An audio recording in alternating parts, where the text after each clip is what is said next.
Ponele.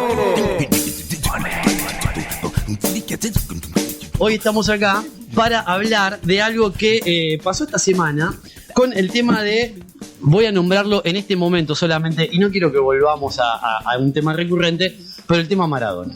O sea, lo nombramos un momento nomás. Lo nombramos un momento nada más que para contextualizar. ¿Qué pasó? Digamos, la primera selección nacional que jugó un partido oficial una vez que falleció Diego Maradona fueron los Pumas.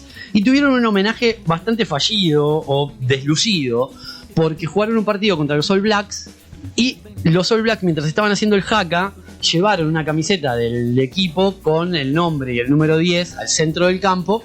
Y los Pumas parece que tenían un brazalete negro que mucho no se veía, y eso terminó siendo como noticia lo poco que habían mencionado los Pumas la conmemoración de la muerte de Maradona. Esto dio lugar a que unos días después saliera el capitán de los Pumas, Pablo Matera, a pedir como una especie de disculpas, que no fue muy buena, la verdad. Fue una de esas disculpas que vos decís, si vas a dar esta disculpa, mejor no hubiese pedido nada. Y empezaron a buscarle tweets viejos de este chico, y encontraron unos tweets de hace 9 años donde hacía chistes xenófobos, chistes sobre calidad de los empleados domésticos, sobre paraguayos, sobre bolivianos.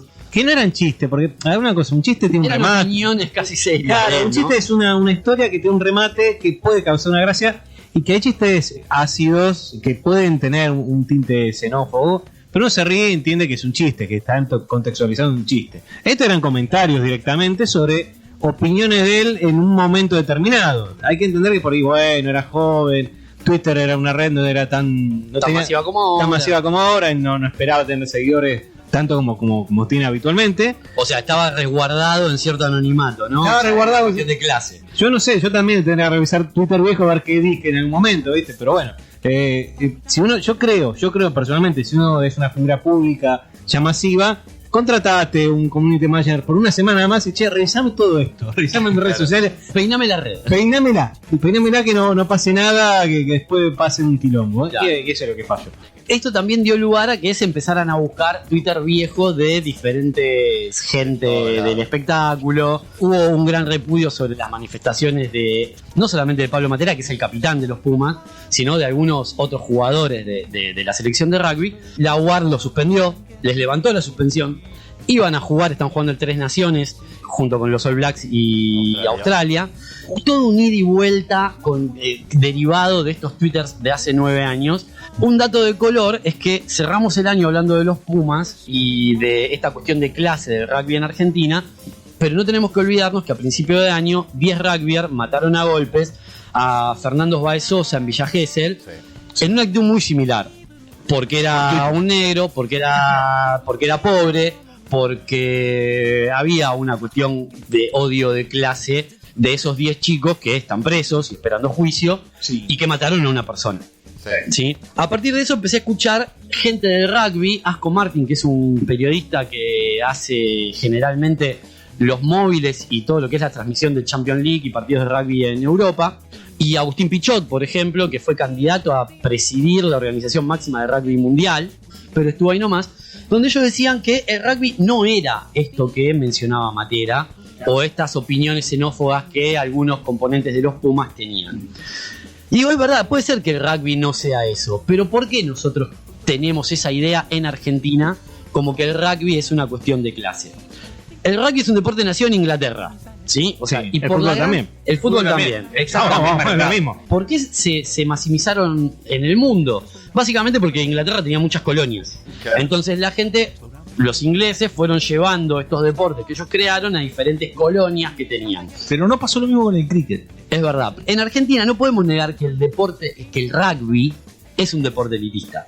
Sí. Se practica en barrios de zonas urbanas, generalmente de recursos altos. Y si bien hay un grupo de gente que trata de llevar el rugby a otros lugares, hay que reconocer que no es un deporte popular, que tiene un arraigo grande con lo elitista, ¿sí? No es el fútbol. Es que popular en la Argentina solamente es el fútbol. Exactamente. El fútbol se comió todo Sí. el resto de los deportes. Ese es el problema. Y no hay rugby, o sea, no vemos en Argentina rugby pobres. No, pasaría lo mismo con el tenis.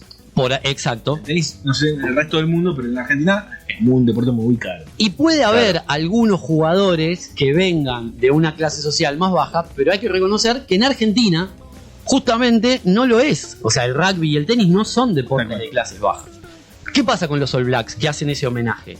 Una de las páginas oficiales de Visite Nueva Zelanda, ¿sí? O sea, que es newzealand.com, una de las propagandas que hace, o en realidad una de las publicidades que hace, porque propaganda suena político, ¿no? Sí. Sí. Una de las publicidades que hace para visitar Nueva Zelanda justamente habla del tema de la obsesión que tiene Nueva Zelanda con el rugby, y lo ponen como que es un deporte, que es la columna vertebral deportiva de la nación. Claro. Y lo que dicen es que en cualquier zona de Nueva Zelanda, un barrio rural, una zona no de montaña, pero en las ciudades, en los pueblos, en los prados rurales, no se concibe la idea sin el rugby. Siempre se va a ver los palos de los postes de rugby. Claro.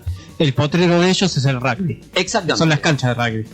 Las canchas de rugby, exactamente, ¿no? Esto lleva justamente a que el rugby sea el deporte más popular y que sea jugado por todas las clases sociales. Lo que acá podría ser el fútbol, o como mencionaba Leo hace 2 minutos, el cricket, que es otro deporte inglés, en la India. En la India el cricket es el deporte más popular.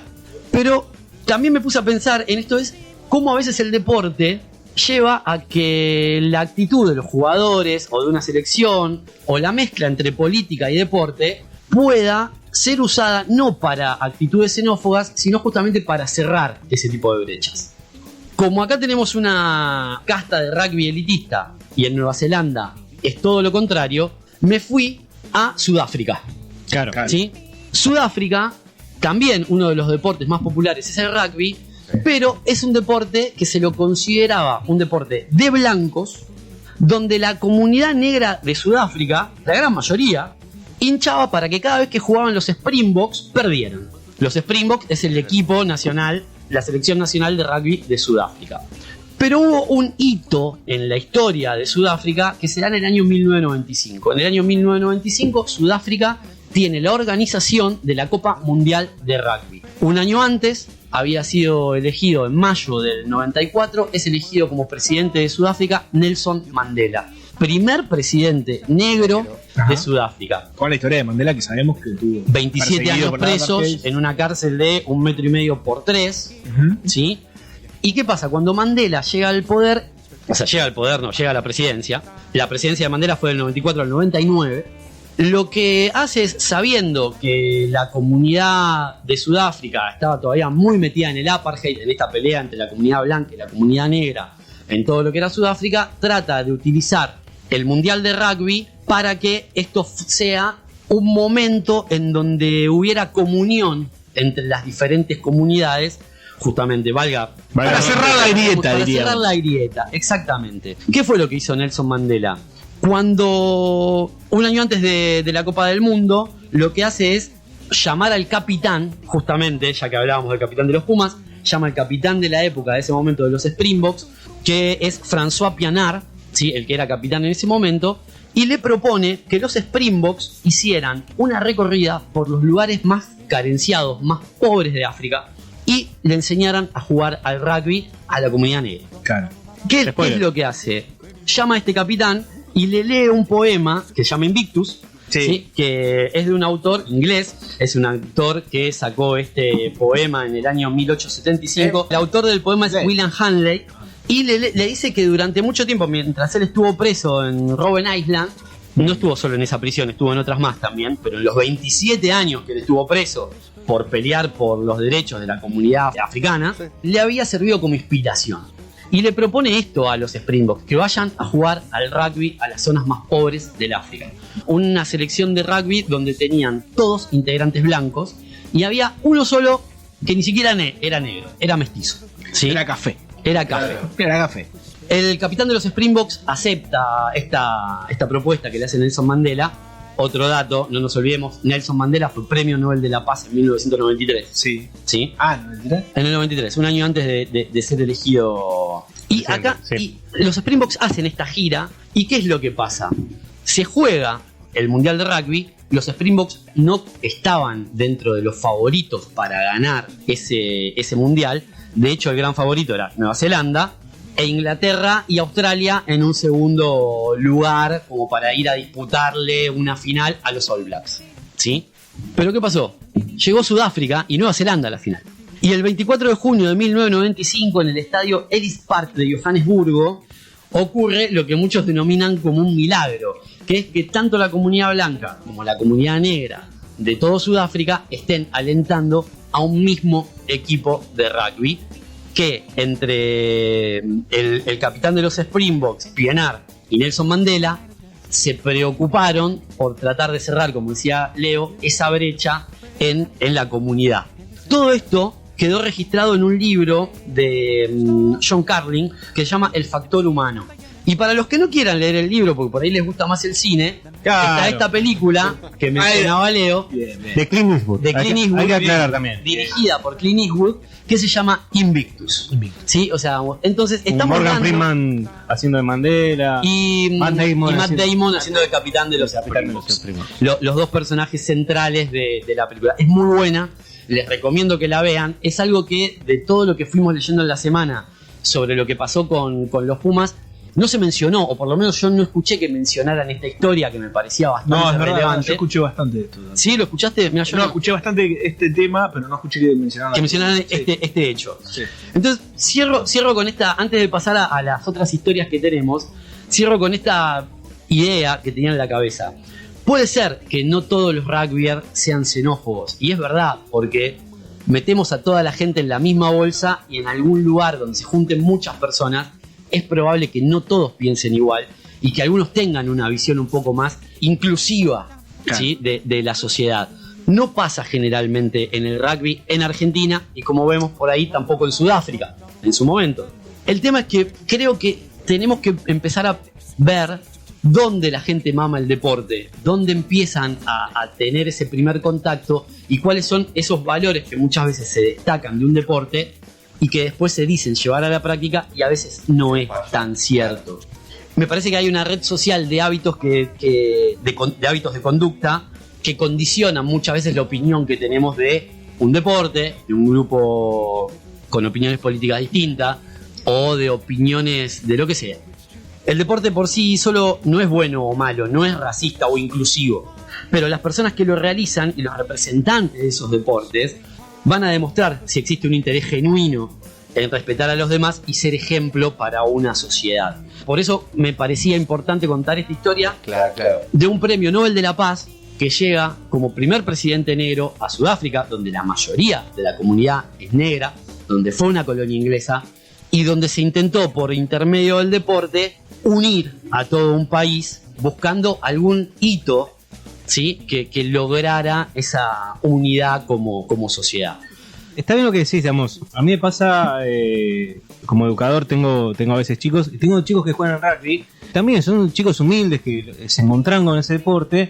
Y yo los motivo a que sigan con eso, ¿no? Y entonces tenemos una comunión de que, bueno, vos, mientras juegues deporte, hagas algún deporte y te hagas una conducta acá y puedas tener una conducta en clase, tenés una forma, una escapatoria y una manera de sobrellevar, digamos, algunas actitudes.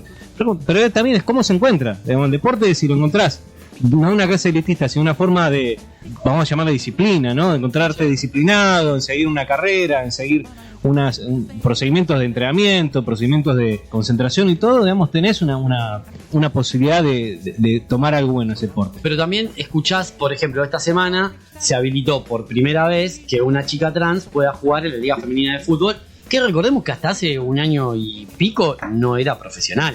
Macarena Sánchez fue uno de los bastiones para lograr que se vuelva la Liga de Fútbol Femenina, se vuelva un deporte profesional en Argentina. El fútbol, el deporte en general, puede servir para achicar brechas en un montón de cosas, pero obviamente depende de la gente que esté adentro que tenga la intención de hacer ese tipo de cosas o no. Yo ahora no la tengo presente, pero hay una historia de una jugadora de tenis que había participado en los torneos masculinos, manifiesta que su género era transgénero y pide jugar en el ATP como en el circuito femenino. Durante muchísimo tiempo no la dejaron participar. O sea, hasta que lo logró. Es que Pero yo fue mucho ahí, tiempo. mira, yo te digo que soy impolíticamente correcto. A ver. Impolíticamente, digo, porque me parece que si se mete la política ahí, lo correcto deja de ser correcto. No puedes. Lo correcto vos decís porque lo correcto sería que Lo un correcto deporte es- masculino lo practican los varones y un deporte femenino las mujeres. No, al revés, lo políticamente correcto Sí. sería que eso, que bueno, dada la diversidad que hay hoy en día, la apertura de mente que hay hoy en día, donde los sexos ya no se distinguen como se distingan antes, bueno, que cada uno pueda participar en el género que supuestamente se percibe. Se percibe, ok. Eso sería lo políticamente correcto. Lo políticamente correcto ahora. Ahora, Porque hace un tiempo no lo era. no lo era. Por eso yo digo, yo soy impolíticamente. Porque yo sigo defendiendo ese viejo ideal, porque decía, no puedes mezclar categorías. Porque hay una desventaja, más allá de que la persona haya tenido un tratamiento de hormonas o lo que sea para convertirse en trans, precisamente. Sí, para Eh, pertenecer al género que Para se pertenecer a ese género, me parece que físicamente sigue habiendo una diferencia. Capaz que estoy diciendo una burrada y mátenme en las redes, mátenme. Me parece que la musculatura es diferente y que un hombre entrenado y una mujer entrenada en muchos puntos Hay más fuerza bruta. hay mucha fuerza. Platón lo discute esto, ¿no? Y yo te salto con la filosofía. Yo te digo, Platón te dice, mira, una mujer entrenada, bien entrenada y un hombre bien entrenado, no hay diferencia. Ni intelectual ni físicamente, te dice. Claro, pues yo te digo, te pongo Paula Pareto acá. Que Claro, una cosa más de baile, obviamente. Y nosotros pintaba al óleo. Claro, Bueno, obvio. por eso lo de la fuerza, por el boxeo decía específicamente. Porque quizás en el El fútbol, boxeo, quizás claro, es mucho la por ahí resistencia más a veces se notoria. puede medir un poco, pero en el boxeo es muy contradictorio. Me parece que es mucho más la fuerza, porque en el golpe está la diferencia. ¿no? Pero también el golpe y la técnica, ojo. Y en la técnica, En obviamente. la técnica es donde hay más las cosas Empareja un poco más. se equilibra un poco más, porque hay que tener buena técnica para poder desarrollar un deporte. Claro. O sea, si sos de alto rendimiento y por más que tengas musculatura y fuerza, lo que importa es la técnica. ¿Cuántas veces vimos caer a mastodontes gigantes en boxeo porque no tienen técnica y Pero ¿por qué? por peso mosca te Te lo revolea llevo a como otro, si nada? te lo llevo a otro plano, y no lo sé, estoy hablando por hablar. En natación, ¿por qué se sigue distinguiendo en los Juegos Olímpicos de sexo y por qué no compite Phelps Con la mejor con la mejor nadadora? Que de hecho Mujer. pasa que por ahí no la registramos y no la conocemos. No, de hecho Bueno, ni la conocemos, pero ¿por qué no se hace cruce? Porque es nado, ¿entendés? No es decir, ahí no hay violencia, ahí es técnica, es nadar y entrenamiento y resistencia, y de hecho en el agua se diluye muchísimo más la potencialidad física que podría llegar a tener el sexo masculino contra el Claro. femenino. Y no pasa eso. Claro, sí. Por ahí si pasa, tampoco porque no pasa, podemos saber si hay realmente diferencia o no. Claro. Porque no tenemos cómo medirlo, porque realmente no se ha estudiado. Y porque tampoco nos permitimos la posibilidad de hacerlo. Tal cual. Pero porque también la imagen del deporte es el hombre. O sea, Bueno, sí, Sí, para las Charles marcas, Atlas. Bueno, sí, es cierto. Charles Atlas. El Atlas. sí. sí, Ese es pero el problema. pero es verdad, digamos, no sé, y el registro yo pienso por ahí en los que son récords mundiales, ¿no? Mundiales. Si vos ves los récords mundiales masculinos y femeninos, porque están catalogados así, vas a ver que los récords mundiales masculinos son mucho más altos o mejores que los récords femeninos, pero también hay menos registros de las competencias femeninas porque es una rama que surgió muy a posteriori. No, Sí. pero Sí, a lo que porque voy por ahí con el hecho- o porque por ahí tenemos la visión de que es como una segunda categoría del deporte. Pero tampoco Sí, se los pone a competir ese es el entre problema. ellos. Si vos pones, qué sé yo, el récord de velocidad de mujer y de hombre, hay una diferencia sustancial entre Sí. uno y el otro. O de Claro, nada, bueno, o lo que sea. Pero también vos ves a Bolt, todos los sponsors que tiene, y todos los entrenadores que tiene, y toda la guita que le ponen para que siga rompiendo récords, y te das cuenta porque el chabón sigue rompiendo récords mundiales, Sí. y no ningún otro. Claro. Tiene mucho que ver. El entrenamiento está buenísimo, pero cómo te entrenas y con quién te entrenas no es lo mismo. A una mina que corre la vuelta manzana porque no le da la guita, no va a poder competir contra Bolt. Entonces vos decís que si hay más, se estaría más equilibrado a nivel de sponsoreo y de todo, Si por ahí habrá- desaparece la imagen podría de desa- Atlas. Claro, podría aparecer más equidad así en récord. Para mí sí. Yo no lo sé, pero es problemático plantearlo. Ya de hecho acá estoy teniendo un poquito de piel de gallina, como diciendo, sabiendo que puede llegar cualquier comentario que me diga, sos un machista o... No, yo, a ver, creo que es un tema que habría que plantearlo por un futuro y ver cómo se puede equiparar. Por lo menos probarlo. Sí, y ir probándolo también, ¿sí? Porque competencias mixtas, digamos.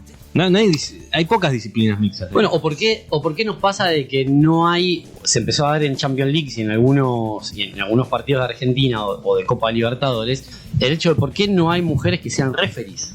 Porque en ese caso tiene que ser un juez que imparte justicia. ¿Por qué no podría impartirlo indistintamente una mujer o un hombre? Sí, Pero hubo referees femeninas igual. Pocos hay. pocas. Bueno. Esta semana recién hubo una en la Champions. Claro, que fue pero histórica, sí, bastante. pero fue la primera mujer referee en la Champions. Champions. Pero hay una Copa del Mundo que es de tenis mixto, pero que no se juega un fin de semana y la Copa Davis es más importante que eso. Claro, Claro, eso es lo que yo planteaba, que- por sponsor siempre vale más las competencias de hombres que de mujeres. Claro. Sí.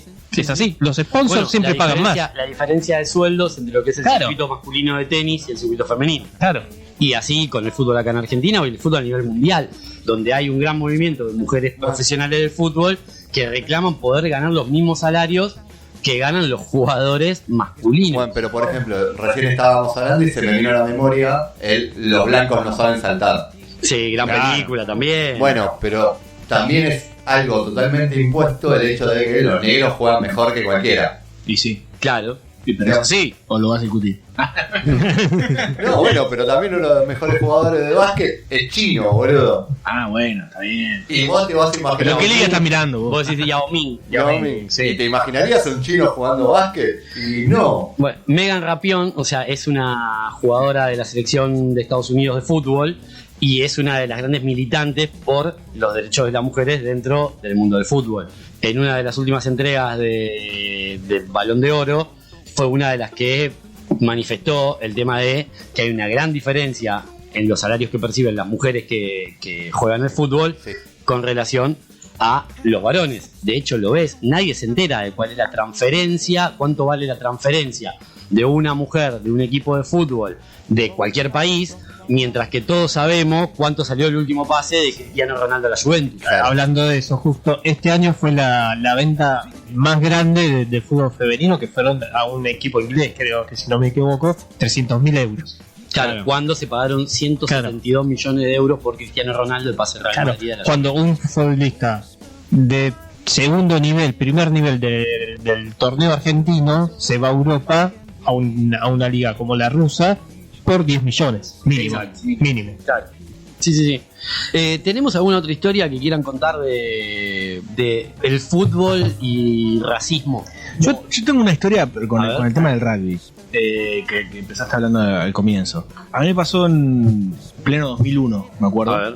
En el 2001, ¿se acuerdan ustedes que fue el quilombo de la Eva Acle acá? Sí. Era un desastre, estaban... El corralito. El corralito, el país estaba cayendo a pedazos. Y a mí me tocó la suerte de conseguir un trabajo en la costa, ¿entendés? Sí. Y no en cualquier costa, en Pinamar, puntualmente. Y me pasó que empecé a laburar para lo que era un boliche. Boliche. Conseguí laburo para hacer temporada de un boliche en esa época. Yo era muy pendejo, tenía 15 años, 16 años, una cosa así. Y me acuerdo que fui a parar a un mundo que yo no conocía, que era Pinamar, lo que significa Pinamar para una clase social. Que es una clase social alta. Alta. Es elitista. Es muy elitista, en un contexto muy elitista. En un contexto donde la gente no podía viajar afuera porque no tenía divisas, porque no tenía dólares. Entonces no le quedaba otra que veranear ese verano en la costa argentina. O sea, Claro. que mucha gente de clase alta, media alta, que suele tener su casa en Punta del Este, que tiene su casa, su mansión en Pinamar, pero para ir durante el año, terminó veraneando ese año en Pinamar. Muy indignada, obviamente, me acuerdo de los cacerolazos por Bunge. Miraba todo esto como muy desde afuera. Y yo estaba muy acostumbrado también a ir de vacaciones a la costa con mis viejos, ¿entendés? Tipo Santa Teresita, Lucila, alquilar un departamentito, hacer playa, ¿entendés? Sí. Mar del Tuyú y hasta ahí nomás. Tal cual. Claro. Y ahí vi una realidad diferente a la mía, ¿entendés? Me pasó un poco lo de, no me voy a comparar con Siddhartha Gautama, ¿no? Con el Buda, ¿no? Que vivía en un castillo de cristal y que creía que la vida era perfecta, y cuando se encontró con el mundo real se dio cuenta que era una gran injusticia.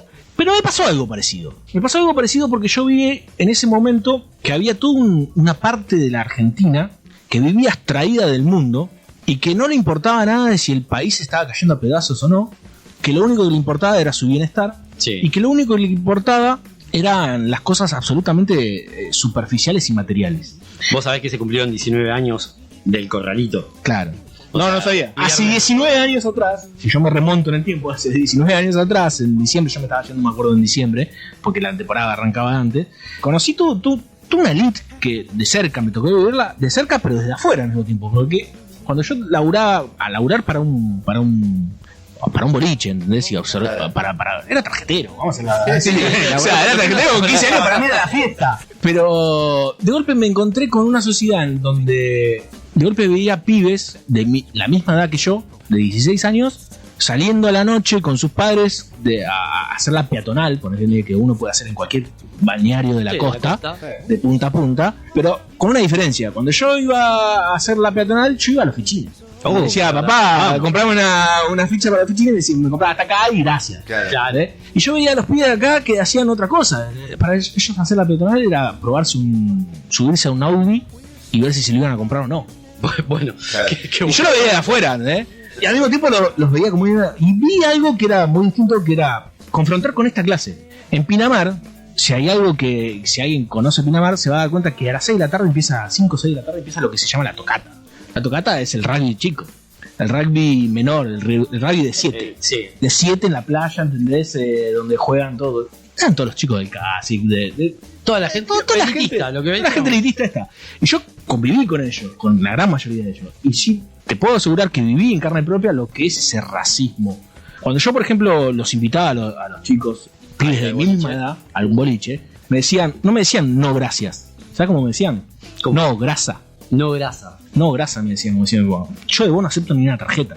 Claro, yo de vos no acepto ni una tarjeta. ¿Por qué? Porque ellos ya sabían que yo no pertenecía a su club. Porque ellos ya me veían caminar, ¿entendés? Cómo estaba vestido, cómo era. Ya sabían que yo no era uno de ellos. Y te lo hacían sentir. Yo laburaba para un boliche que era menor ahí, que no era muy conocido y que tampoco era el boliche que era más, y sigue siendo central ahí en Pinamar, es... no me acuerdo. Y fui un par de veces a pasear por ahí. ¿Sabes cómo se divertían los rugbyers de esa época? No, ni idea. Pibes de mi misma 16, 17 años. ¿Pegándole a pibes? No. Pegándole a pibes. Sí. Los chavales como diciendo, se juntaban en medio del boliche, eran grupos de 10 o 15 pibes, y pasaban y te empujaban. Te pechaban, como diría cualquiera. Y si vos reaccionabas, venían de a 10 y te molían a palo. Claro. Y te morían a palo con la anuencia, obviamente, de todos los patobas y toda la gente que estaban ahí. Y ese era el deporte de ellos, ¿entendés? Entonces yo lo vi muy de cerca. No me extrañó nada que haya matado a golpes a un pibe. Esa gente en esa posición haya sentido como una posición de poder el tema de pegarle a un chico hasta matarlo. Que en Pinamar quizás pasó muchas veces. Y no lo sabemos. Y no lo sabemos porque se cubren. Entonces lo vi muy de cerca y eso me hizo acordar mucho. Todo este episodio, toda esta semana estuve pensando mucho en ese momento. Es más, te digo, una de las razones por las cuales terminé estudiando filosofía fue por eso. Bueno, mirá lo que te marcó, ¿no? Pero me marcó realmente porque yo vi todas esas secuencias desde afuera y realmente veía toda esa situación y tuve el tiempo suficiente como para analizar la situación y darme cuenta. Por eso digo, no me quiero comparar con Siddhartha Gautama, pero me hizo reflexionar. O sea, como una situación que te saca de tu entorno y te lleva de golpe a un contexto completamente diferente, te puede llevar a replantearte todo tu mundo y tu realidad. Claro, ¿cuál es la realidad que yo vivo? Claro. ¿Cuál es la realidad que tiene? Yo me di cuenta que la realidad que yo vivía no era la que vivían un montón de otros pibes de mi misma edad. Que yo ni un pedo iba a poder acceder a tener un BM a los 16 años, ¿entendés? Claro. Que yo no vivía en la cultura que tenían esos pibes. Y que me di cuenta de algo más, que esos pibes no tienen la culpa. Que la culpa es la educación, es el entorno y sobre todo es los padres. Mira, te cuento la última historia y con esto cerramos. Dale. Hay un lugar muy, muy emblemático ahí de Pinamar que es Center Play. Es el lugar donde están los videojuegos. Hay 2 o 3 videojuegos, pero el lugar céntrico es Center Play en Bunge. Y conocí mucha gente muy buena también ahí, digo. Y pude intimar mucho con mucha gente. Pero en una noche estaba parado ahí, haciendo laburo obviamente de tarjetero, invitando a gente y que esto y lo otro, y veo que aparece un padre con su hijo, su mujer, obviamente en esa época había mucho su reloj muy grande, su suéter escote en B atado al cuello, ¿entendés? Porque se usaba atado al cuello, la chombita, obviamente, ¿entendés? Que es muy Luke Rider. Es muy Luke Rider.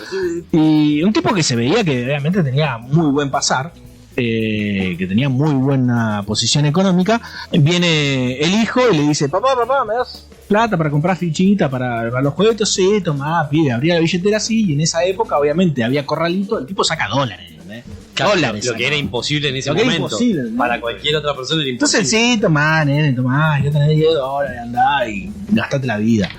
Y el pibe se va contento, un nene de 7, 8 años, una cosa así, muy chiquito. Y se va a comprar los fichines, se pone a jugar. Al mismo tiempo, aparece de costado en la misma escena uno de los pibes de ahí de Pinamar. Que yo los conocía porque yo estaba todo el día en la calle. Claro, o sea, vos tenías que Yo ver laburaba a en la la gente calle que estaba ahí. Claro, yo conocía a los pibes de Pinamar. No con el que estaba de turista, Claro. sino no con el que iba para la A temporada, ese sino no con el que estaba con la gente que vive ahí. Entonces aparece uno de estos chicos, viste, de 10 años, cosas así, y dice: uy, mirá, viene corriendo todo feliz, como haciendo un montoncito con las manos, ¿entendés? Juntando las dos manos así, y lleno de fichas. Porque el dueño del Centerplay le había regalado un montón de fichas para que se las vaya a gastar ahí, ¿entendés? Claro, pero Porque el dueño hacía eso, ¿viste? Le daba a los pibes de Pinamar, le daban fichas, se las regalaban, ¿entendés? Y el chabón viene corriendo, re contento, a contarle a uno de los pibes que estaba ahí a 1 metro al lado mío, y se tropieza con uno de los cables de la máquina y se le cae y se le desparraban todas las fichas por el piso. Y no más que el tipo este, que le acaba de dar $100 a su hijo para que se vaya a comprar ficha, se para arriba de la ficha para pisarla para que el pibe, cuando estaba juntando las fichas, no las vea. Agarre menos. Agarre menos. Bueno, Y ahí es como que, viste, te cierra todo, como decís: loco, no son los pibes, son los padres que vienen de una generación, ¿entendés? Que ya están acostumbrados a eso. El hecho mismo, pensar así, de ponerle la pata encima, loco. Claro. Es una generación que está acostumbrada a ver que aplastar, de que poner la pata encima está bien. claro.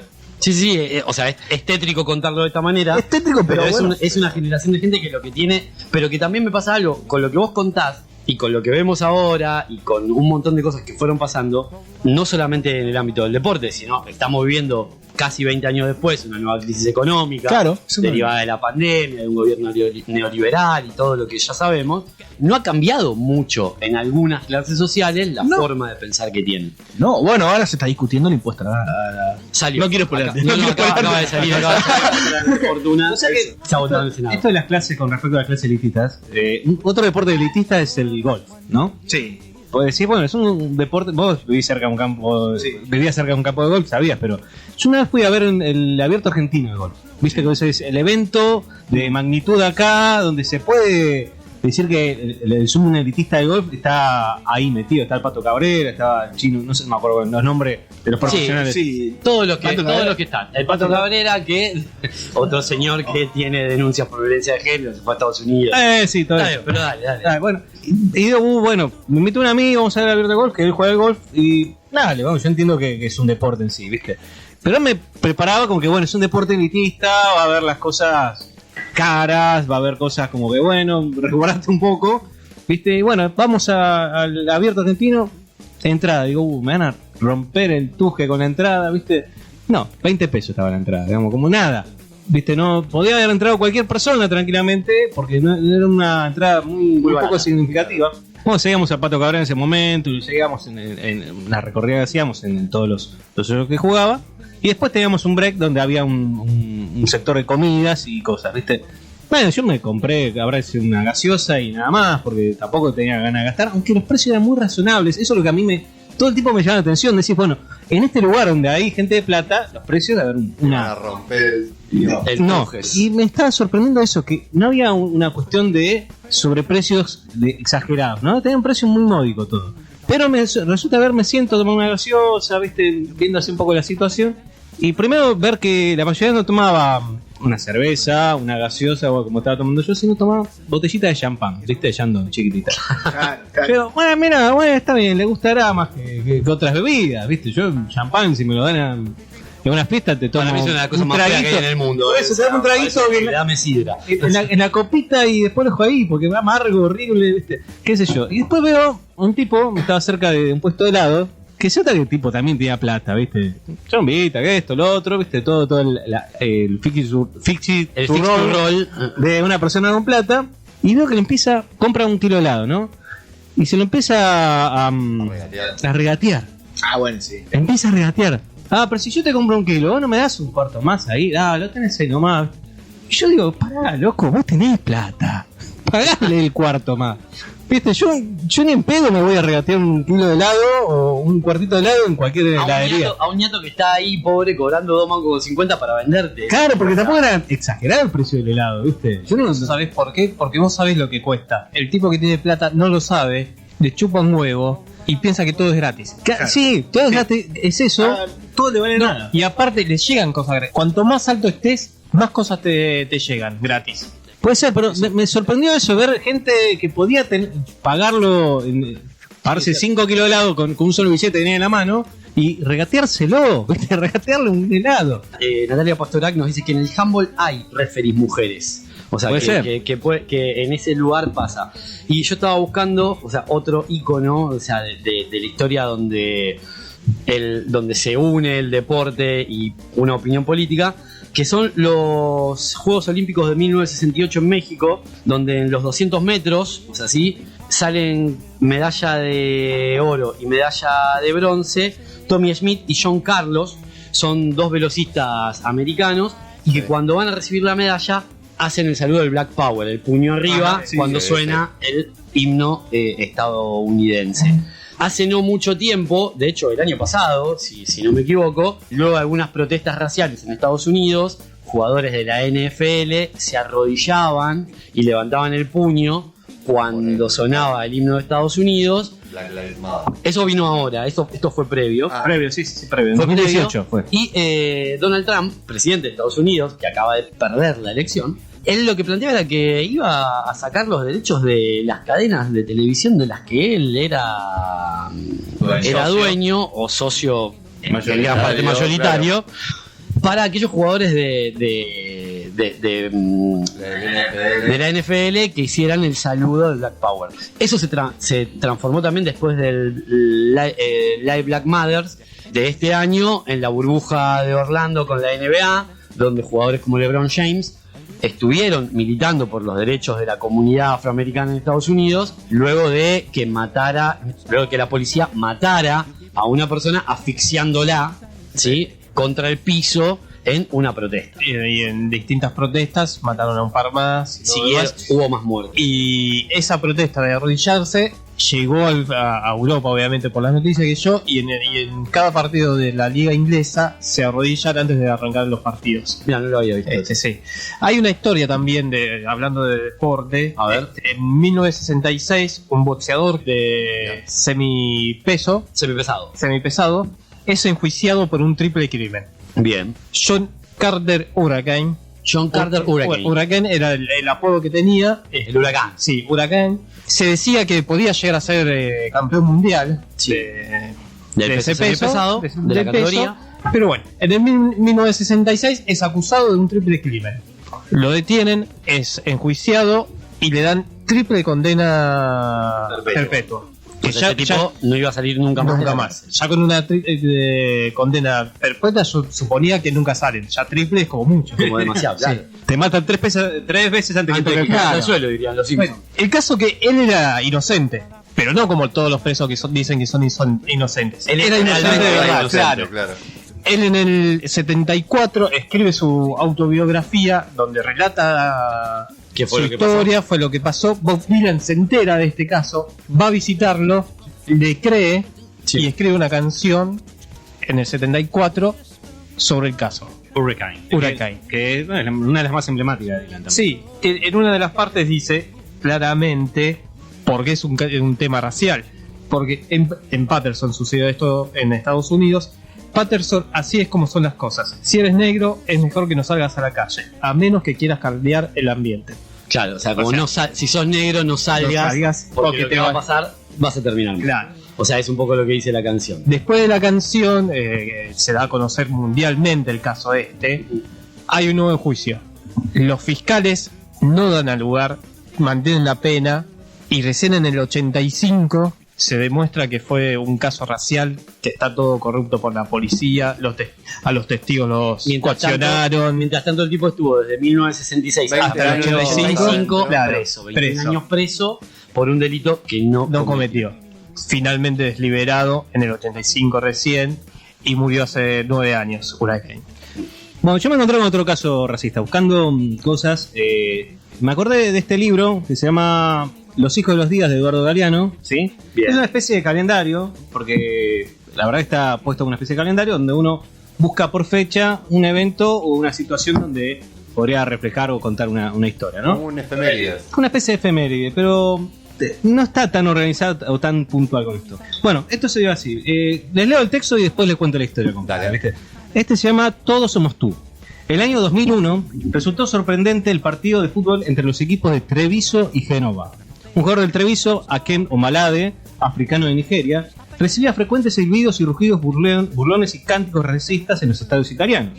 Pero en el día de hoy hubo silencio. Los otros 10 jugadores del Treviso jugaron el partido con las caras pintadas de negro. ¿Sí? Entonces, como es 2001, digamos, vamos a buscar la documentación de esto. Porque, No, porque fue es lo que bastante pasó. reciente. porque es bastante reciente, ¿no? Claro. No es que es una historia del 60 y pico o algo. Entonces encontré la historia. Y como bien decía, estamos hablando de Aken Omalade, que era un jugador nigeriano que había contratado el Treviso, que juega en la Serie B La segunda categoría de Italia. del calcio italiano, ¿no? Y que él, en realidad, debutó a los 18 años en el Treviso y que él ya estaba sentado en la ciudad, ya estaba comiéndose, nunca tuvo ningún inconveniente. Hasta que en un partido, cuando debuta en el minuto 68, los propios aficionados del Treviso empezaron a buchearlo, empezaron hasta doblar una bandera y se fueron, se retiraron, indignados porque había un jugador De color, claro. nigeriano jugando en su equipo, ¿no? Tanto es así que hasta uno sabe que un club se mantiene por distintos sponsors y situaciones. Tanto es así que uno de los sponsors del club también se retira porque no iba a tolerar que un africano esté jugando en su equipo. Entonces, al siguiente partido, que juegan contra el Génova, ahí nadie hacía nada, porque también lo que comentaban Sí, es que la inacción mucho que ver. la inacción de los avala directivos, un poco esa actitud racista. Da el pie. Claro. la inacción de los directivos, la inacción de la comunidad, la inacción de todos, también hizo que esto se llegara a dar lugar. Y justamente los únicos que se movieron, que hicieron algo, fueron los jugadores, ¿sí? Sus propios compañeros de equipo. claro. Sus propios compañeros de equipos y hasta el director técnico, porque todos se fueron en el partido siguiente contra Génova con la cara pintada de negro y jugaron el partido con la cara pintada de negro, donde se sintió el silencio también de la comunidad y donde también el silencio de la comunidad de los que estaban En contra de y actuaban desnegro del Ecuador, y empezaron a sonar un poco más las voces en favor a Ken. Entonces, bueno, en ese partido empezaron a jugar y ya empezó a haber un poco más de apoyo al jugador cuando salió de la cancha, ¿no? Porque él estaba de suplente y se mueve a la cancha.